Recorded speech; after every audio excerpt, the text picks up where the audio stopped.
జర్నలిస్టులపై దాడి చేసిన వ్యక్తులను అరెస్టు చేసేది ఎప్పుడు? సంఘటన జరిగి నెలలు గడుస్తున్నా పట్టించుకోని పోలీసులు. బియ్యం మాఫియాతో పోలీసుల కుమ్మకు. ఎక్కడున్నారో చెప్పినా అరెస్టు చేయడం లేదు. మీకు సిగ్గుశరం ఉన్నారా? జర్నలిస్టుల మీద దాడి చేస్తారా? మీ షెడ్ల తొండలు ఇచ్చిపెట్టాలి. పట్టబట్టి ఎండకి నడి ఎండలో ఉసబెట్టి షెడ్ల తొండలు ఇచ్చిపెట్టాలి. పచ్చలు వలగొట్టాలి.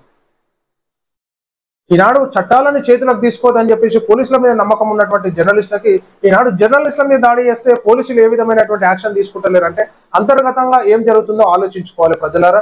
సో ఎవరైనా అవినీతి పోలీసులు ఎవరైనా ఉంటే ఖచ్చితంగా ఏసీపీకి కానీ ఉన్నత అధికారులకు పట్టియాలి. ఈనాడు ఎక్కడున్నారో చెప్పినాక కూడా పోలీసులు యాక్షన్ తీసుకుంటలేరంటే దీంట్లో అంతర్గతంగా ఏం జరుగుతుందో ఆలోచించుకోవాలి. సో అవినీతి పరమైనటువంటి పోలీసులను ఆ ఉద్యోగాలను చూడవీకేదాకా ప్రజలు నిద్రపోవద్దు. ఎవరైనా సరే పోలీసులకు భయపడేటటువంటి ప్రసక్తి లేదు. అవినీతి పరులకు భయపడేటటువంటి ప్రసక్తి లేదు. సాక్ష్యాధారాలు చూపించాలి, అరెస్ట్ చేపియాలి, తీసుకొని పొక్కలేపియాలి. మీరు ఖచ్చితంగా ఎవరైతే జర్నలిస్టుల మీద దాడి చేసారో వాళ్ళని ఖచ్చితంగా అరెస్ట్ చేయాలి. అందరి మీద చట్టపరంగా యాక్షన్ తీసుకోవాలి. ఈ అవినీతి అక్రమార్కులతో చేతులు కలిపితే ఈనాడు సమాజము ఈ వ్యవస్థను కూడా నమ్మేటటువంటి ప్రసక్తి లేదు. ఫ్రెండ్లీ పోలీసు అంటారు. ఆ చట్టాలను చేతులకు తీసుకోదని, చట్టాలను చేతులకు తీసుకోదని గిట్లయినాక చేతులకు తీసుకోకపోతే ఎట్లుంటారు? నమ్మకము ప్రజలకే నమ్మకం పోతుంది కదా వ్యవస్థ మీద. జర్నలిస్టుల మీద దాడి చేస్తే జర్నలిస్టు సంఘాలంతా ఏకం కావాలి.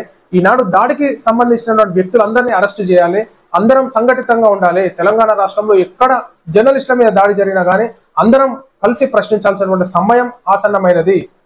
ఎందుకంటే సమాజంలో వాల్యూను కోల్పోతున్నటువంటి సందర్భం జరుగుతూ ఉంది. కాబట్టి ఈనాడు ఉన్నట్టు పేపర్లలో చూపిస్తే దాడులు చేస్తున్నారంటే అర్థం చేసుకోవాలి ఏ విధంగా అక్రమానికి తెగబడుతున్నారు, దాడులు చేయడానికి తెగబడుతున్నారు. ఖచ్చితంగా జర్నలిస్ట్ సోదరులారా మనం అందరం ఐక్యంగా ఉండాలి. మనకు కావాల్సినటువంటి ఏ హక్కునైనా మనం సాధించుకోవాలి. అందరం ఐక్యంగా ఉండాలని చెప్పేసి కోరుతున్నాం. జర్నలిస్టుల మీద దాడి చేస్తే సహించేలేదేదో వాళ్ళ పచ్చలు వలగొట్టారు.